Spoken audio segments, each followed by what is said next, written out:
we got to start coming up with leveraging what we have collectively, the West, against Russia. Yeah. Right. More sanctions. Don't agree to ceasefire. More sanctions. Don't agree to ceasefire. Release more of your frozen assets. Freeze more assets. Send more.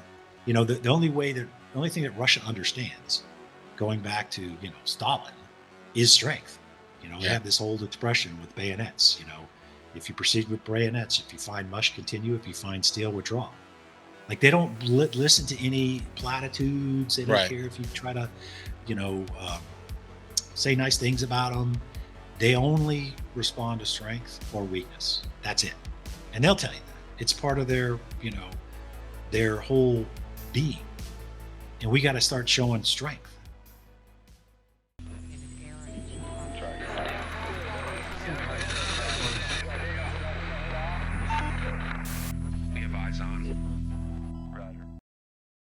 Hey everybody, welcome to another episode of Eyes On. I'm Dimitri Kontakos, and I'm here with Mick Mulroy. All the other guys are not available today. Mick, so thanks for doing this. We've had a pretty spicy last 3 or 4 days. I'm sure everyone by now has seen the exchange that went down in the White House in the Oval Office between President Zelensky, President Trump, and VP JD Vance.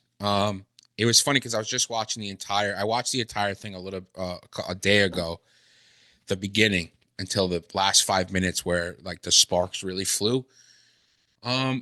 People are saying that it was like a kind of normal press conference, but I mean, you could tell that there was a little bit of tension in the air. There were a couple of moments where Zelensky, they made a joke of it, but when Zelensky mentioned how Europe's put up a good, more than the U.S. and stuff, it seemed like it was okay and a lot of glad handing, like, what Trump does normally. And then it devolved into something crazy. Mick, you've been in the Oval Office before. You've been in government. Have you ever seen something like this, but in public, in front of a pool spray, where two world leaders kind of arguing back and forth like that in front of everybody? So no, I haven't. In fact, I haven't seen that in public or private. And to be honest, I think even if it happened in private, where obviously I wouldn't be at the table. I mean, I've been in a lot of senior meetings where I was backbenching, as they call it, right? So I would imagine they would have told the backbenchers like myself to get out. That's what I would have guessed. In the past, and I have been in meetings where there were certainly tense issues discussed. So it was unusual. I think we can all agree on that.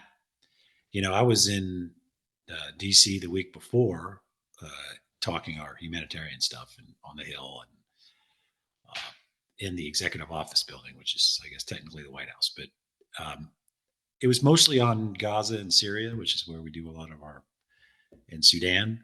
But Ukraine did come up. And I've got friends on both sides of the political aisle, and my friends on the Republican side were essentially really concerned about this. They kind of foreshadowed that something could happen, and it would be best if President Zelensky just kind of nodded and took what was coming. I'm not saying he should, but it was clear to me. And then the same people, when this happened, were texting me and saying, "Told you." And essentially, when I asked, like, this kind of looked to me as if it was prepared, right? They said, of course it was. The vice president is not going to inject himself in the middle of a meeting between President Trump and President Zelensky and essentially do what he did in front of the media unless it was planned. And, they've changed their position on that. I don't think my friend did, but it was pretty clear to him that this was something that was planned, and that, as a lot of people are saying, that President Zelensky took the bait, So whether it was or wasn't, you can leave that to the audience to decide. But I think if you really look at all the circumstances surrounding it, it simply wouldn't have happened if it wasn't planned, in my opinion. But that said, there's issues much bigger than just this this contentious meeting in front of the press, right? This is U.S. national security interest. Russia's, who hasn't been asked to do anything yet, hasn't even agreed to come to the table. Their belief that they might not need to come to the table because there's nothing pushing them that way. And then, of course, the consequences to the U.S. when it comes to our relationship to NATO. Europe's obviously holding an emergency summit today on what they're going to do and whether this prolongs the war and potentially increases the likelihood that it could expand into Europe. So there's things much broader than this contentious meeting, I would say. I mean, Sure. we can certainly talk about it, but Yeah. Ultimately, you know, there's another conversation I had today. If you're not familiar with the concept of an Irish discussion, as an Irishman, I'll explain it. It is Please. generally when, you can have a regular discussion in which parties sit down and talk and all that, or you can have an Irish one. And I know that's somewhat of a stereotype, but we embrace our stereotypes. That can turn into fisticuffs and flipping tables and all that, right? I would also say, and I think my fellow Irish Americans would also agree that you could come back an hour later and the table's put back in order and they're buying each other drinks and they're arm in arm. So I'm not saying that is what happened here. I'm not saying that's going to happen, but I would hope that it would. I would hope that since we already had the first part, that cooler heads would prevail on both sides and not look at this as some kind of ego thing, but look at, ultimately the position of the United States as leader of the free world, pushing back against autocracies like Russia and their desire to simply take terrain, countries over in Europe. And if we don't, then they're going to view that as potentially a license to continue, not just in Ukraine, but there's also other countries that aren't in NATO that they could have their eyes on, or even NATO countries if they think that ultimately the U.S. is not going to, and I don't know that this is the case, but not honor Article 5 of the NATO treaty, which requires every country to come to the aid of any country that's attacked, much like Europe did for us after September 11, 2001. So I think hopefully Secretary Rubio, potentially Mike Waltz, who I think fully understands, both of them fully understands the importance of the United States being a partner to NATO and Europe and Ukraine, and the consequences if we simply, abdicate that role. So I think this needs to get back on track. Obviously, signing this minerals agreement we talked about last week is something that's kind of a prerequisite. Then I would say let's do it and try to get our coalition back, because Russia, basically, the way they enter these things, and let's remember, in 2019, they signed a ceasefire with Ukraine, 2019, and then invaded Ukraine in 2022. But I think that was the Minsk agreement, right? No, so I'm sorry. Well, was it the Minsk agreement? I don't know, but I think you might be right. The Budapest agreement was when they gave up their nuclear weapons in '94, right? 94. They annexed Crimea, of course, in 2014, and yeah, 2019 it might have been called the Minsk agreement. So somebody has to fact check us on that. Yeah. But I know they signed a ceasefire in 2019. So they're very concerned that if there's no security assurance, that the paper isn't, worth what it's written on, or the agreement isn't worth what it's written on, because they just did it for Ukraine and decided as soon as they had the advantage from their perspective, they launched a full-scale invasion thinking they were going to take over Ukraine, the entire country. So this is something that needs to be addressed. Russia loves the fact that we're now not only arguing amongst ourselves, but completely splintered.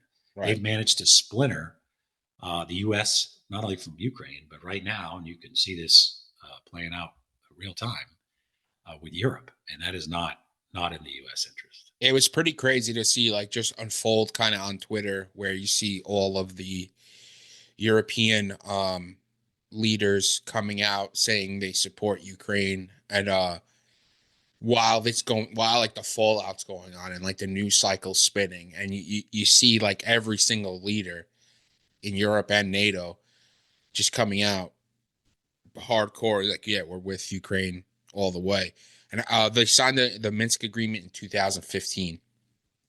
So there might be another Okay, agreement so from 2019. that was right after the annexation of Crimea, Yeah. and then they signed. There's something they signed, and I mean, I guess the point being is they have violated their own agreement that they signed multiple times. Hmm. So that's why it's so important to have security guarantees, um, either from the United States or NATO, or if NATO won't do it, because the United States, of course, is part of NATO, so it would be essentially doing a security guarantee, then Europe, right? So that's what I imagine is on the table today. I think it's a good thing that Europe has, you know, inspired itself to take its security much more serious, Yeah. to be fair to both sides of this debate, including President Trump's consternation with how NATO has been and our European partners. I mean, they essentially spend collectively around 350 billion a year on their own defense. The U.S. is around 850 billion, right? So there's a bit of inequity when it comes to contributions to the collective defense. It's not, it doesn't go into a pool. It's not Right. like, right. But collectively, Europe has, I think, in many ways, not been the partner. This, for all the countries, um, as the United States, and they need to. And now they see it because they're concerned about our willingness to continue with NATO. Um, Now they're talking about substantially increasing their expenditures on their own defense. I think they said today that they'll all go to 3%, which is substantial. But they need to do more than that. They need to Yeah. actually integrate their military so they can fight as a joint force, right? I mean, you can spend a lot of money on fancy, aircraft and such, but if you don't have the capacity to, the air ground concept of modern warfare, maneuver warfare, if that's not completely integrated, it doesn't. It's not as effective as it could be. That put it mildly.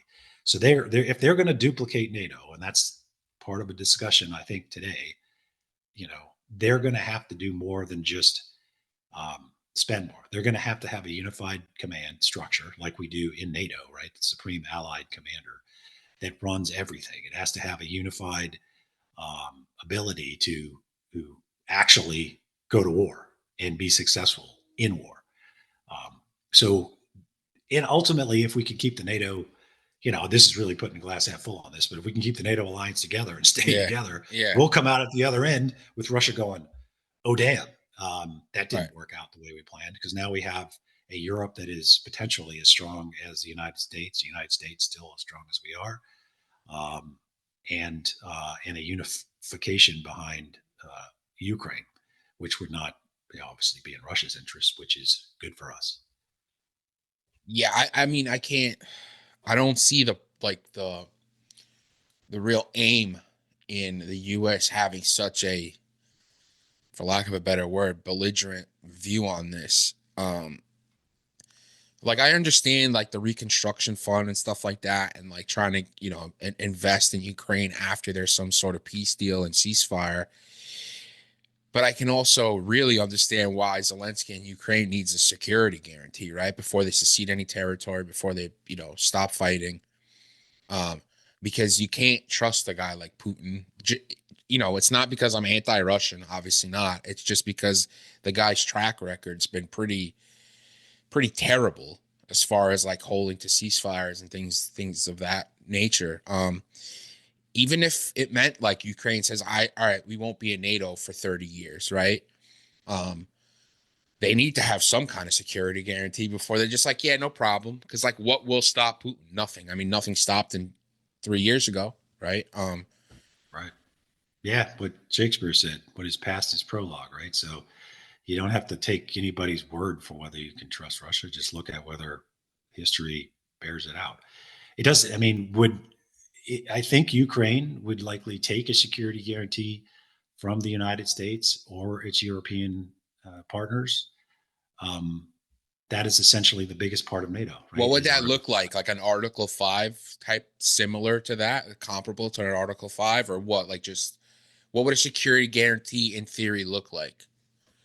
So I think from Ukraine side, although they might not be able to get this, when it comes to the United States, it would probably have to be codified by the Senate.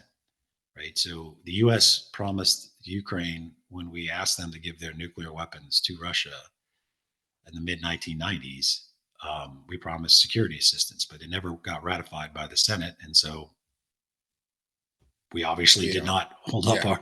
So that would be one. I assume that would be the case with our European partners and Ukraine. I don't. They might have to have parliamentary approval, but I don't know if Ukraine would accept just the word or some kind of written document signed between heads of state.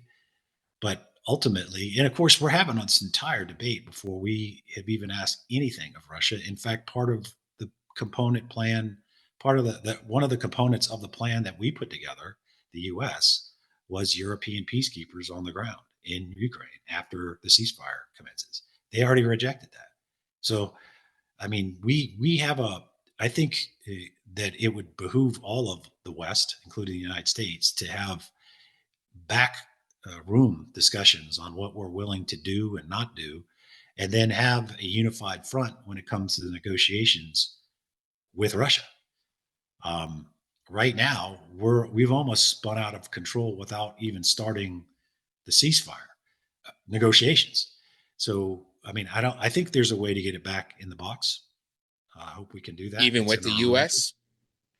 I think so. Yeah. I mean, we've all seen that President Trump can forgive even people that are currently in his most senior positions in his cabinet, right?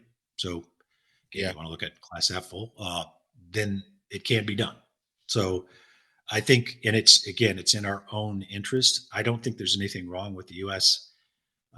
Having an investment in Ukraine, either from the U.S. point of view or the Ukrainian point of view, right? From the Ukrainian point of view, it's kind of a good thing for U.S. to have a rare earth minerals agreement in Ukraine, because it will take, and I'm no expert on this, but just reading some of the reports that's put out, it'll take, decade plus to actually get to these reserves. They're not proven, so we don't know exactly how much there is. It would take billions of dollars to do so, and it would be a long-term investment in Ukraine. And I think that's in the Ukrainian interest. But ultimately, there have to be a ceasefire for any of this to pan out, right? There's not a security guarantee in the minerals agreement. There's also not a promise to continue security assistance, which seems to be what would be the biggest benefit for Ukraine, giving 50% of the unproven mineral resources to the United States, would be that we'd continue, funding their helping them out. Yeah. So what do you think happens, like, if this rift continues? Because there was some word when they were negotiating the bullets of the mineral agreement, or the agreement to have a mineral agreement at some point, about yanking Starlink internet from Ukraine. Also, because I mean, I know you can't comment on this, but I mean, I think it's pretty clear that, like, U.S. and allies have been sharing a bunch of intelligence with the Ukrainians, right? Military intelligence. Oh, yeah. Does that train stop at some point, like, as a kind of bargaining chip on the U.S. side on Ukraine? So that would be, if that happened, it would essentially be siding with the Russians. Right. So it'd be beyond, we're not going to continue our support in the, the amount that we have in the last 4 or 5 years. It would be actively promoting the military interests of the Russians, right? It would be making them blind in many cases, particularly the communication side, the intelligence side. The U.S. by far has the most extensive intelligence capabilities and assets than anybody in the world, right? So that would be put them in a position where they're blind. I don't know that the Europeans could make up for it. I think a lot of what Europe relies on when it comes to intelligence collection is the U.S. So that's going to be another thing they're going to have to address if they really do have an alternative to NATO, or even if they don't, if they really try to create this European defense force. It's more than tanks and bombers. It's the intelligence capability. It's a standing, functional military, Army, Navy, Air Force. It requires all of that. Now, there's a lot of, quite frankly, folks in the United States that can help them with that they might want to reach out to, since we are very good at that. But they need to do. I mean, yes, they have to have summits and talk about it, but it's going to have to move very quickly beyond words Right. and move into action. In fact, the Polish president today said essentially we have 500 Europeans begging 300 or 500 million Europeans begging 300 million Americans to protect them from 140 million Russians, right? So Europe needs to understand that they are responsible ultimately for their own defense, and right now they're super concerned because they haven't prepared correctly. Right. I know I'm beating that drum pretty hard, but I think it's important. I think they collectively understand that now. It's just too bad it's taken this long. The Chamberlain approach has made way to the Churchill approach. Some news out of today where a bunch of European leaders met with Zelensky. The UK Prime Minister Keir Starmer holds a press conference. Some of the highlights that they're willing to send troops to Ukraine to protect the implementation of a peace deal. The UK and France will develop a plan to end hostilities in the Ukraine. Britain has loaned 5,000 air defense missiles to Ukraine. Starmer announced a new meeting with Trump on a peace plan for Ukraine. We will not recognize agreements like the Minsk agreements. Today, a number of EU countries said they wanted to be a part of a European peace plan in Ukraine. And Starmer apologized to some of the leaders of Baltic states for not being invited to the summit. But it feels like the summit was kind of hastily put together, or I might be wrong on that. I don't know. Yeah, it was probably put together because of the events at the Oval Office. I mean, they're not asking for me to how to run their plan for Europe, but I think it's safe to say that you need to invite everybody to the table. There seems to be a trend here. Yeah. If this is going to be a collective effort and every country contributes, they should have a seat at the table. Obviously, the big three are going to be the UK, France, and Germany. But unless they want to take on the responsibility of protecting the rest of Europe, they need to include every country.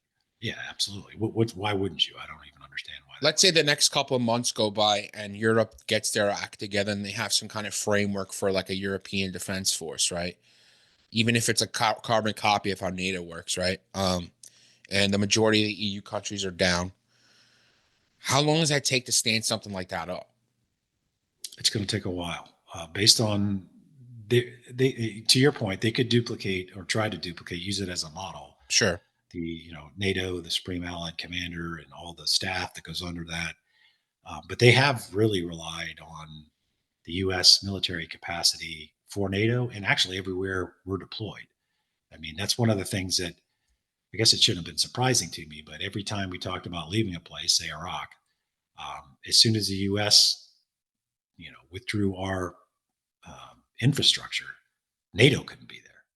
Hey guys, it's Jack. I just want to talk to you for a moment about how you can support the show if you've been watching it, enjoying it, but you'd like to get a little bit more involved and help us continue to do this. You can check out our Patreon. It is patreon.com/theteamhouse. And for $5 a month, you can get access to all of these episodes of The Team House ad-free. The same goes with our affiliated podcast, Eyes On, with Andy Milburn, Jason Lyons, Mick Mulroy. That one, you will also get all of those episodes ad-free. And you support the channel and the show, and we really appreciate it. The Patreon members are literally what has helped this company, this small business survive, especially during our early years. And you are what continues to help this thing going, even as we navigate the turbulent world of YouTube advertising. So we really appreciate all of you guys. There's going to be a link down in the description to that Patreon page, and there is also going to be a link to our new merch shop. So if you guys want to go and get some Team House merchandise, we got stickers, and we also have patches. And I should mention, if you sign up for Patreon at $10 a month, we will mail you this patch as well.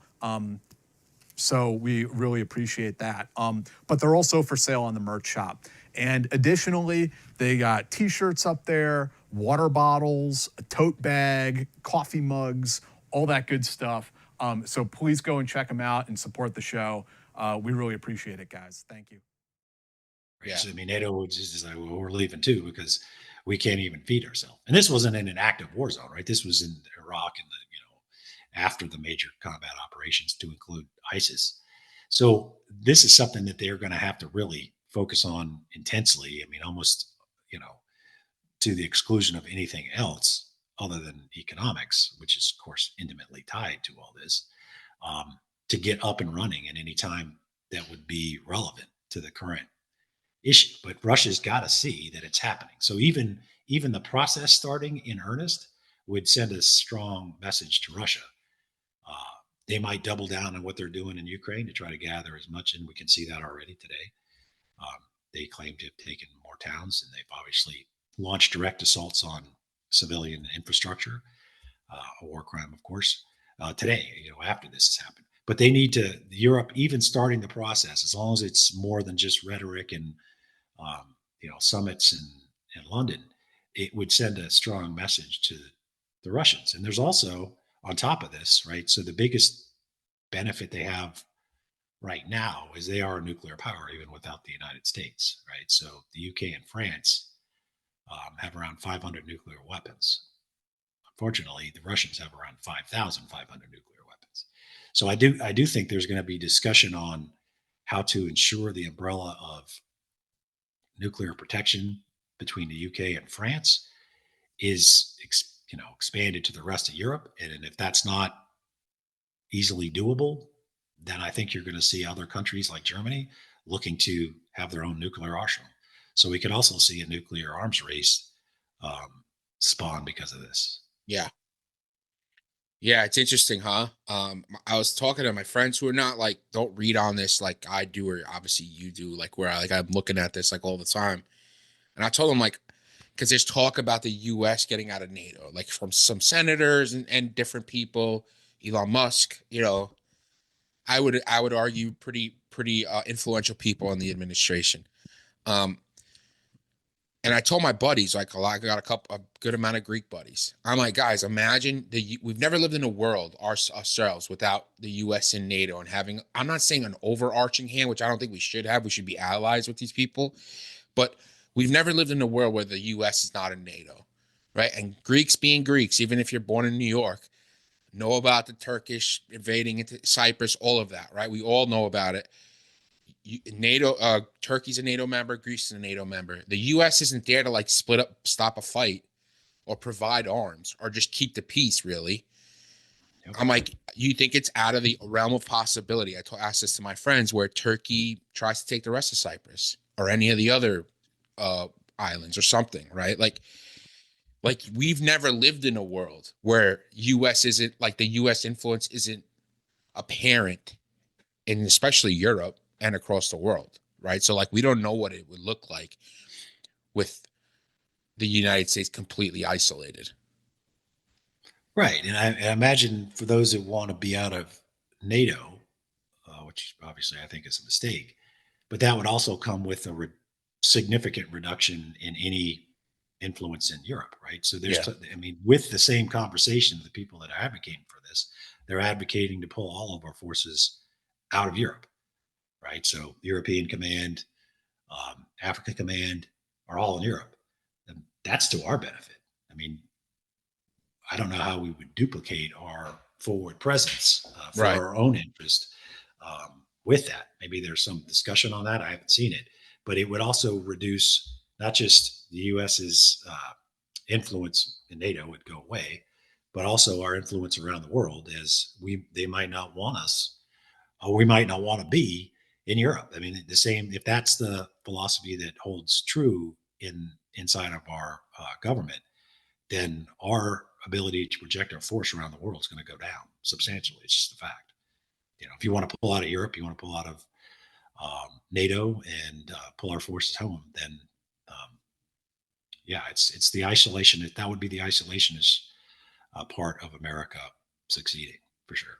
Yeah, it's interesting too, because it's not like there's a plethora of world peace going on. You know what I mean? It's not like everyone's getting along and everything's great. So you would think the US's instinct would be to not pull out of, Europe or the rest of the world at this moment in time. I'm not saying invade anybody, but I'm saying, use the pressure that 80 years has built to bring peace to this, to Ukraine or wherever else. Yeah, it won the Cold War. This alliance won the Cold War, and it's only been used, as far as the Article 5 for our benefit. Again, it's in, and to my knowledge, nobody that came to our, I think it was 130 something countries that came to our assistance after 9/11, over 1,000 dying in Afghanistan. I mean, I don't think they ever asked us for any money back. Yeah. Or to be paid back. I guess we could say, well, we cover your security, so there's that. But ultimately, it's in our own interest. I mean, we are the head of NATO, right? So and if Europe, I mean, I've criticized them a bit on their readiness to fight, but they can fight. I mean, they can fight, and if they get their act together, they do spend quite a bit on their national security, not as much as we wish they would, but they do, and more so than Russia. Like if you just take the UK, France, and Germany, they more than double expenditure of Russia spends annually on their defense budget, right? So the other part of this is the U.S. is probably going to have to increase our defense budget, right? Because we wouldn't have, taken this potential withdrawing from NATO. We don't have our allies, right? So we're going to have to make up for what they do provide, in more so than bases, but all the expenditures on their own national defense and capabilities. I mean, one could certainly make the argument that our budget annually would need to go from 800-900 billion to 1.5 plus trillion. Yeah. Yeah, I don't know how that's going to go over with like voters and stuff, like, like we all want a strong defense, but at like what cost, really, right? Like you kind of got to thread that needle a little bit, at least optically, at least PR wise. If you're a European country, one that doesn't have like a really strong military industrial base, and you're buying a ton of weapons from the US, are you worried about, like, let's say the US does pull back, maybe doesn't come out of NATO completely, but like, let's say, I don't know, they don't want to sell us weapons or give us parts to F-35, like if I'm some small European country, Italy or whatever, and they don't want to give us parts to F-35s or things like that. Like, are you going to turn more towards like European manufacturers to make sure that you get your stuff, your orders filled, and you make sure you have access to parts and stuff like that? Well, that's part of being in NATO, is that Right. You have preferential, seat at the table when it comes to selling the arms made in the United States, right? So these are huge American companies that employ a lot of Americans. I could see Europe deciding, well, if you're out, then we're going to really focus on our own manufacturing of all these weapon systems, and not so that we're probably going to. I don't know if it'll be as public as you might expect, but there's going to be a lot of these huge defense industrial companies in the United States weighing in here pretty quick. Right.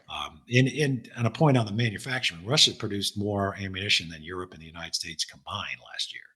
So we got a serious, in the United States too, but also in Europe, we need to have the capacity, the manufacturing capacity, that if we're in a war, we can keep up. Now we have the best, Army, Navy, Air Force, Marine, Space Force.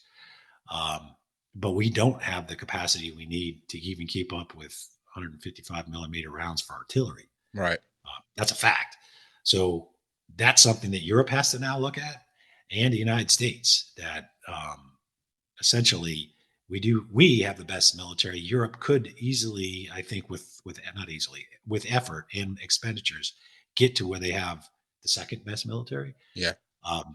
But that it still comes down to the attrition warfare, where you have to have the manpower, which can be made up in some cases by drones, but you also have to have the manufacturing capability to keep up with your adversary. Mm-hmm. The one, going back to that Oval Office meeting and the blow up, where JD Vance says, like, you were campaigning, right, with the opposition when he was in Pennsylvania. I mean, he went to Pennsylvania to see that Scranton factory that's doing the 155 millimeter shells. And okay, the Pennsylvania's got a Democratic governor. Like if a world leader's coming in, you're gonna go there if you're the governor of any state, right? So I don't know if it was like Zelensky doing a campaign stop for Kamala and Walz. It was just, I don't know, man. It was like you want to berate somebody in private over to like try to strong arm to get a better deal. Fine, but like doing it in front of everybody, while this guy Zelensky's like really trying to grind it out. Like he doesn't seem like he's having a great time. Obviously, like who the hell would, right? You're the president and your country's invaded, and he didn't take off. He wasn't like Ghani who just fucking fucked off. So, man, I just don't see. I don't see the angle. I don't see the move that like why we're doing this. Because he was ready to sign that agreement to have a fund for 50%. Like, you got the monetary, you got the deal. So it's just, I don't even know. It's just super confusing.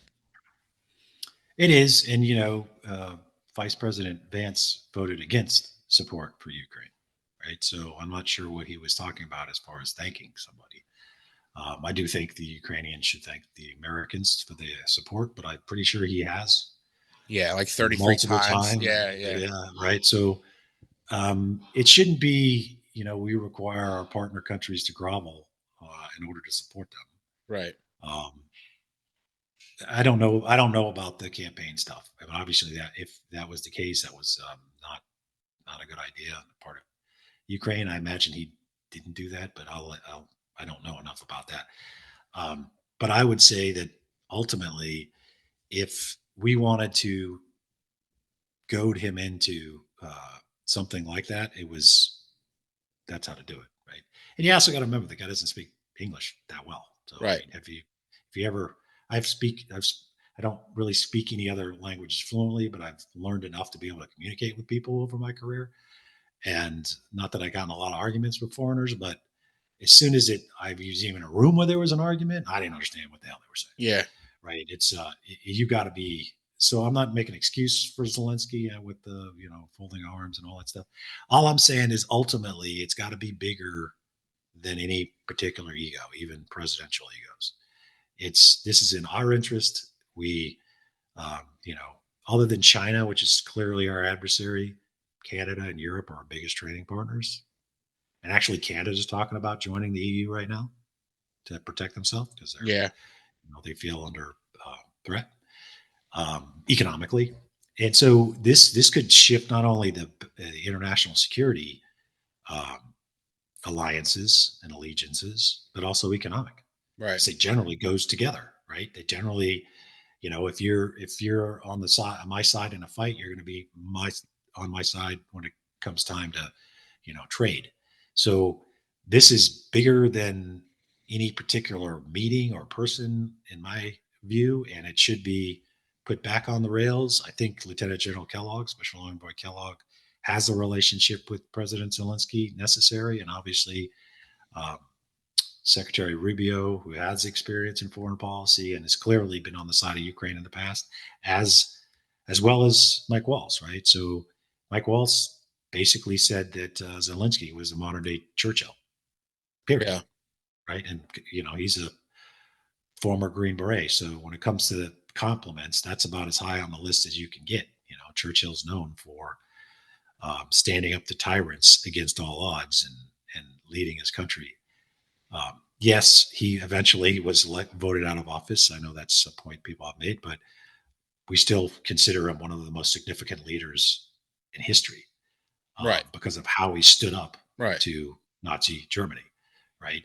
So even if President Zelensky, and this isn't a President Zelensky's fan club session, but to your point, he didn't leave. He said, "I don't need a ride. I need more bullets." Right? So it's very Spartan, or Churchillian, if you want to say. But if he leaves after this, and Ukraine is intact and survives, then I'm sure he would do that. But this, again, this Right. isn't about any particular person. This is about, one, our commitment to Ukraine, which people say, well, we didn't verify. That's almost like saying I had my hand behind my back and We didn't verify fingers what, crossed. like where the money was So going. we promised that we would protect them if they gave away their nuclear Oh, weapons. right. Okay. Right. So it wasn't a secret. It was an open, and so did Russia, of course, and so did the UK. Yeah. But now we're saying, well, we never got it, ratified in the Senate. It's almost like, saying I had my hand behind my back and fingers are crossed, right? Sure. It's like, yeah. dude, do we have any integrity in our own word? And if that's the case, like, that's just, what are we doing this time? We haven't even talked about Russia coming to the table for a ceasefire. And then if we get a ceasefire, they don't have any assurances from the United States that we're going to protect them if Russia violates the ceasefire. Right. Right. So, from the Ukrainian point of view, and I think everybody would do well to look at this issue from the other side. Okay, so we gave you 50% of our rare earth minerals, and we signed an agreement. Russia stops until they can get more North Koreans on the battlefield and get their arsenals filled with artillery rounds, et cetera, and then they start again. Yeah. Right. So I think what the Europeans are going to have to do, in addition to getting their, this European defense force, is they're going to have to, and I think you can see it today. They're talking about moving forces to the border, right? So this is rapidly becoming what everybody was concerned it could be. It could be a massive war between Russia and Europe, and that would be in nobody's interest. No, and that would affect the world economy substantially. What is this, like the 1600s? Like Russia and Europe going to war? Knock on wood. I hope it never happens.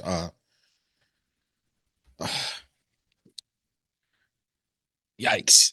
Oh man, I never feel better after we speak. Sorry. That's okay. I had a question, I forgot it. Fuck. Yeah, I don't know what the move is. Oh, like you brought up a couple times that I feel like the media, especially American media, is not really talking about is the fact that Russia hasn't really given any indication about any kind of concessions that they would make, or that they're willing to do one thing or another in terms of making a deal. Nope. And that's not really reported at all. And like, you got to have two people to dance, right? Like there's got to be two people to tango. And I don't know how anyone trusts anything Russia has to say at this point. They don't. They shouldn't. And I think if you could look at it this way, if there is any pause, let's just call it a pause in the fighting. Yes, it could benefit Russia, but it can also benefit Ukraine. They could, especially if Europe doubles their.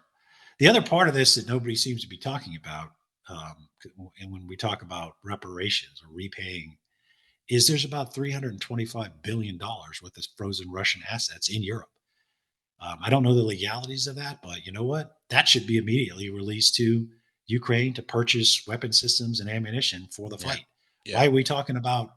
I mean, that's who should, or maybe, and then if there's any left over, then they can use that to repay the United States and Europe for our contributions. I mean, why? So we're now the smallest entity in this, right? 28 times smaller than Russia is where everybody's focusing everything. The one country that was invaded had 50,000 of their civilians killed. There's 350 or 325 billion, according to what I read. They need to immediately release that. Yeah, immediately. Right, so that would be beneficial to or use it as like a character in the negotiations for an actual ceasefire, right? Like, we have this money of yours. Do you want it, any of it back? Because if you don't, we're gonna make sure that Ukraine's flushed with Javelins, 155, Patriots, and everything else they need. Everything, right? And maybe you could even say every week that goes by that you don't agree to a ceasefire, we release $50 billion. I don't know, something like that. And it just keeps getting released and released until it's now no longer a factor. But Ukraine gets the benefit of it. We got to start coming up with leveraging what we have collectively, the West, against Russia. Yeah. Right. More sanctions. Don't agree to ceasefire. More sanctions. Don't agree to ceasefire. Release more of your frozen assets. Freeze more assets. Send more the only thing that Russia understands, going back to, Stalin, is strength. They have this old expression with bayonets, if you proceed with bayonets, if you find mush, continue. If you find steel, withdraw. Like, they don't listen to any platitudes. They don't care if you try to, say nice things about them. They only respond to strength or weakness. That's it. And they'll tell you that. It's part of their, their whole being. And we got to start showing strength, which means, okay, you don't want a ceasefire? We'll double what they're. Okay, you don't want a ceasefire? We're releasing your frozen assets. And that needs to include Europe too, with all together, collectively. And then it'll probably push them to the table for a ceasefire negotiation. And it has to have some assurances. And in sending European forces into Ukraine could be an assurance, right? Because if you start killing European troops, you're essentially attacking Europe. And we can make that clear when they're deployed. Right. And another point, like the mineral deposits, right? Most of them are in the occupied areas, right? So how do you? Yeah, you're right. It's not so it's not that simple, like, of a deal. No. Right. So I think it was surveyed in the Soviet times. That's why they keep calling them unproven, which means they don't actually know what they have. But say they do, say for argument purposes, about 60%, to my understanding, it is in the Russian-controlled parts of Ukraine. So that would work on 40% of unproven.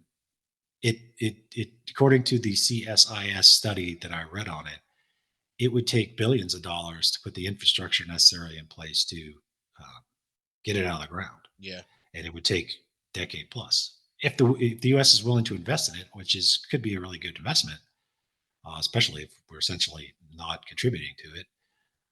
It's just a benefit. It also benefits the Ukrainian people because the agreement would be made between the U.S. and Ukraine. So we can't realize it if it's taken over by Russia, right? Yeah. So that I think is a no-brainer when it comes to President Zelensky signing it. Maybe he should just sign it. Right. Maybe he should just sign it. And we can see if that will move on. Yeah. One last thing in terms of the 320 billion that Europe has frozen. Do you think there's a shot that Europe uses that as a negotiation tactic, like without the U.S. involved? They could. It's right. In the control of their the money. banks. Yeah. Yeah. So, I mean, it would seem like it would be the most logical and fair for them to use it to contribute to Ukraine directly, because they're the ones that had their country invaded, right? And still, Europe does double, I think, their security assistance to Ukraine. Right. This is all that's what the messages you want to send to Russia is. Anything else, not calling Putin a dictator, all that stuff doesn't matter to him. He's going to look at whether we're strong or weak. And if we're weak, we're going forward. And actually, he might actually view nonstop compliments or non calling a spade as weakness. I mean, how don't you? Yeah. Right. So it really needs to be, I think, the U.S. dictating terms to Russia. This is what we are willing to do, and this is what we're willing not to do, and this is what you need to be willing to do, and start the conversation, and then have consequences if it's not going our way. Okay, we're doubling our expenditures. So is Europe. Okay, we're moving European forces to the border. Okay, we're looking at taking in other European countries that aren't part of NATO into NATO. I mean, this idea that he only did this because Ukraine might be part of NATO is just not true. When Finland became part of NATO because of his actions, he said he didn't care. He literally, I think, and Sweden, but he said he didn't care. Yeah, right. And he knows he doesn't want to screw. He expanded NATO. He expanded NATO to countries that didn't join for the entirety of the Cold War. They stayed neutral, essentially, not neutral, but they weren't in NATO. They joined, right? So there's got to be consequences to Putin's continuous war in Ukraine, or why stop? Unless he just runs out of bodies. I mean, they've lost the amount of people they've lost. It's just staggering. It's truly staggering. In 2 weeks they lost more than we lost in the war in Iraq. 2 weeks, right? So, but they don't care. I mean, Putin does not care about the welfare of soldiers at all. clearly. You have to assume at some point that's going to kind of come home to roost a little bit, because like, sure, you could probably get a bunch of, mobilize a bunch of people from outside of St. Petersburg and Moscow for the most part, but you're going to run out of people to mobilize at certain points. You're going to have to start pulling from like where the power areas are in Russia, where he's going to feel it, at least at home. You would think. Oh, yeah, you're right. You're right, D, because there's not a whole lot of folks from Moscow on the front lines in Right. Ukraine, right? Yeah. His people are, back there blogging about it, but it's those far-flung regions of Russia where they're just going in and taking people and sending them to the front line with no training, or emptying Right. prisons or hospitals, military hospitals. I mean, you've seen the reports of these guys on crutches in the front line sitting in a trench on So crutches. the donkeys too, where they're using donkeys to move equipment and stuff like that now. Yep. Yeah, that's what I don't get. Like, there's got to be some kind of turbulence back at home. I know he controls media and stuff like that, but they got to have VPNs there or some shit. Like, they got to try and disseminate some information that's like an anti-Putin thing, where your sons are getting chewed up into this war machine. Because if it's really 700,000 casualties, I try to imagine what it would be like in America if we were in a land war with somebody and we lost 700,000 people in 2024, 2025. They would be riots in the street. We would not be going for this. You know what I mean? Like, in a land war of our choosing. Forget right? it. Yeah. Right. I mean, we launched a war. In your scenario, if the U.S. launched a war that we didn't have to do and lost that, there would be no government in the United States that would be sustained. They'd be all right. And rightfully so.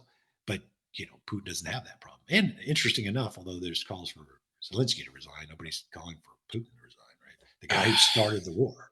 Right. So I just think we need to get our priorities in order, and I think we can. I don't think bad week. It started this week, I should say. With us saying that Ukraine started the war and ended with that what we saw in the Oval Office. But next week is another week. Yeah, so I feel like it can't get any flip worse. The table back over, buy some rounds for everybody, and let's get back on the same team. Chill everybody out. I mean, yeah, I think Europe's going to need to step up big time. Germany's going to have to step up big time. I'm sure the German public is not thrilled about like them building up their military back again, just from like historical kind of. Well, there's a lot of jokes about that, with Germany, like asking the world, "You sure you want us to create a giant land army in Europe?" But they don't have a choice. So no, they don't have a choice. Their army's only like 64,000. I know. Members, right? It's crazy, and they have 80 million people. Yeah, they could easily quadruple the size of their army. Of course, it takes time to train and all that stuff. But again, part of it is showing Russia that it's happening. Right. Like if they've laid out the plan, this is what we're going to do, and by the end of it, we're going to be, the second strongest military in the world behind the United States. Russia will see it happening, and then do it. They don't just, tweet it and give speeches about at summits. It's got to be something they visualize on the ground happening, and it'll be in the best interest of Europe and the best interest of the United States as a partner to Europe if they do. And that, I think, not just President Trump, but President Biden, Obama, Bush, all said that. All said that Europe was not doing their fair share when it came to the collective security of the coalition. Yeah. Well, interesting times, man. What else? You want to touch on Gaza and what's going on there quickly? I can, yeah. So it looks like there was an effort to extend the first phase of the ceasefire. Or there was an effort. Israel asked for that to happen. The reason being is the second phase is essentially the end of the war, right? Yeah. So you've got Prime Minister Netanyahu, who would have to agree to withdraw the Israeli Defense Forces for the second phase. That means a vacuum of security. That means Hamas, what's left of it, could potentially regrow and reconstitute itself in some form of authority in Gaza. And that's unacceptable to the Israelis. It would be unacceptable, I think, to any country. So you got to recognize just how difficult that decision would be and it might bring down the coalition government, which is not, the world's issue, but from Israel's perspective, collectively, not just Prime Minister Netanyahu, leaving Gaza without an assurance that Hamas won't rebuild and then constitute a threat again, it's just not acceptable. So if they expand the first phase, which Hamas apparently is against, they would continue to have the 3 hostages come out and the 300 Palestinian prisoners released. They would agree to the increased humanitarian aid. And according to many reports today, Israel is going to cut out humanitarian assistance if they don't agree to the extending the first phase. I mean, the situation in Gaza is going to get extraordinarily dire, and the war is going to start again, potentially. Yeah. Because if those hostages are coming out, then from Israel's perspective, the war's back on, and we can see them preparing. They're notifying units, putting them on a state of readiness, which means they could resume fighting, and they're giving reservists notice, and they're calling up reservists. So it looks like that's where we're headed, unless Special Envoy Witkoff can get these second phase negotiations started in earnest and an extension of the first phase. Yeah. So don't take your eyes off of Israel and Palestine and what's going on there. And you see what's also going on with Syria too. There seems to be a concerted kind of effort to try and keep Syria decentralized and weaker by Israel. I mean, that's just another whole can of worms. We'll have Lister back on. He was great. He's a good guy to talk to on Syria for sure. Middle East Institute, which I'm a part of. Anything else, Mick? Well, I would like to say, since I had, and I mentioned this before we started, I had the opportunity to speak to the Naval Academy on Stoicism yesterday.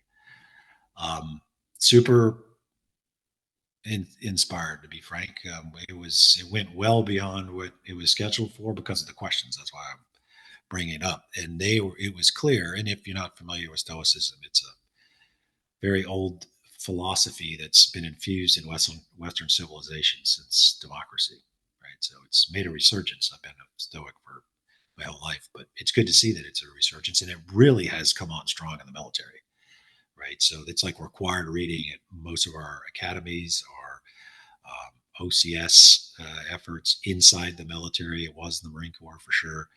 And it was clear that these young midshipmen knew what they were talking about based on their questions. So, and if you're not familiar with it, there's much to it, but one of it is essentially the 4 cardinal virtues of courage, wisdom, justice, and self-discipline is what I like to refer to the 4th one as. And it is something that our society, I think, should be based on. It has been in many cases in the past, and certainly it is a pivotal part of any military member's career, because all of those things are needed and will be challenged. And I think they understand that, and it was really inspirational to hear the level of understanding of what we were talking about and interest for sure. Yeah, I mean, I think a lot of young men could really use it. I think it would, not the bastardized version of it, obviously, like the real version of it with people that are like good faith practitioners. I think a lot of people could benefit from it in a time where there's not many role models out there for like young dudes, myself included. I'm not that young.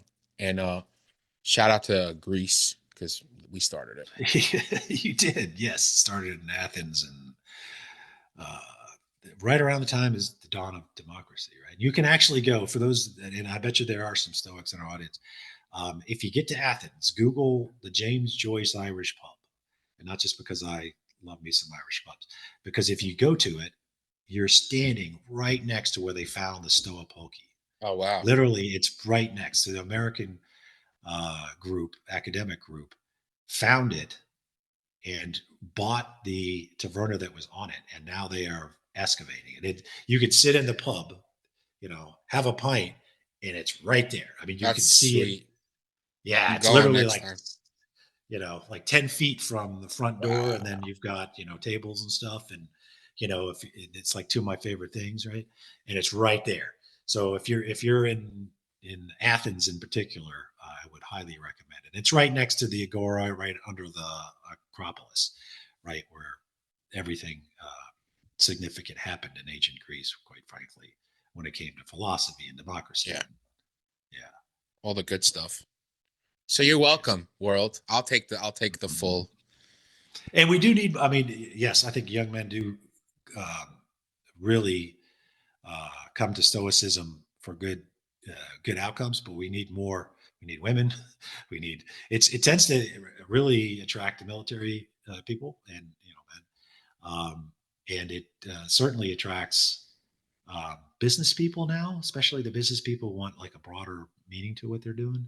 Athletes are a big, when I go to these um, conferences, those are the three main groups, but we need everybody. And scientists, that's how I got into it. My dad was a scientist. So those are the groups that I see mostly, but we need to expand it. We need to expand it to make it not a male thing. It needs to be. And if you go back, and I don't want to turn this whole thing into a Stoicism podcast, which I could. It's okay. If you go back to Zeno, the founder, he wrote an alternative to Plato's Republic. And if you have a time to read about that, you would be surprised at just how advanced it would be, even for today. Even for today's world, it would be advanced. And I think he did that on purpose.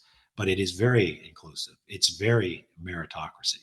It is very against the caste type system of hereditary leadership, which you could argue Plato's was more aligned with. Yeah. So it is a very relevant to not just military folks or males. It is very relevant to everybody, and it always has been. If you looked at its origins, you'll see just what I mean. Yeah, you wrote a great article about that too. The what you just discussed. Oh, yeah. Tale of Two Republics. That link is in the description, actually, if you guys are right interested. on. So you could go check it out there. Mick, this is great. I appreciate it. I was worried we weren't going to have enough to talk about, but I'm glad we cranked through it. I feel like we could have sat here for a longer too. Hopefully it's helpful to people. We're trying to give the facts and some analysis, and not just a political perspective. I don't have a political perspective. Right. This is a national security perspective. Yeah, I mean, guys, we're in a group chat, and I try to get it out of Mick, even in our private group chats, and he still doesn't give it to me. So, so you could trust Mick. Me, not so much. But guys, do me a favor. Check out Mick's. All of his links are down in the description. His Twitter, Blusky, LinkedIn, Lobo Institute, Fogbow, doing great work. All the Mick's publications too. If you want to read that article that he wrote about Stoicism, it's in the description and in the show notes if you're listening to us on audio. Everybody else's links as well. Andy Milburn's book, When the Tempest Gathers, down in the description. Jason Lyons, everybody. Buy some merch. We have Eyes On merch. Eyes On t-shirts, Eyes On mugs. Check it out. That link is also in the description. And the best way you could possibly support the show is the patreon.com/theteamhouse. I'm almost done with my sales pitch. You get ad-free episodes. You get early access to episodes. What else do you get? If you become a $10 member, I myself send you a patch, a Team House patch. And if you want to get crazy and become a $100 member, you could do Zoom meetings with Jack and Dave once a month if you want. So patreon.com/theteamhouse. Mick, thanks for sitting through my sales pitch. No problem, buddy. See you guys next time. See you next week.